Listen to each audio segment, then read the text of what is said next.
Не толку многу луѓе доживеале да имаат 100 години и да возат автомобил.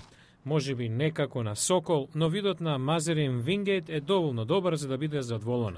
Се уште оди на работа, 6 дена во неделата, во пошта во сојузната држава Мериленд. Вели, нема поглавни здравствени проблеми. Советот за долговечноста му е едноставен. Движете се често.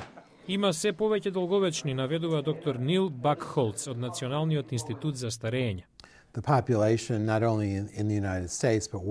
Не само во Соединетите Американски држави, туку и во светот, бројот расте. Најбрзо растечка старосна група во Соединетите Американски држави е онаа над 85 години.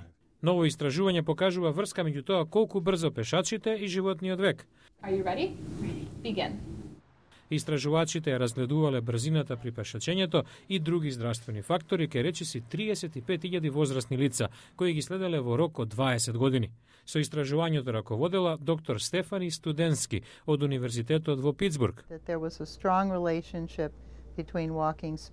Брзината на пешачењето е одраз на тоа колку добро функционираат многу системи во вашето тело. Истражувачите врз основа на ова изготвили графикони што може да помогнат во подобрување на општата здравствена состојба.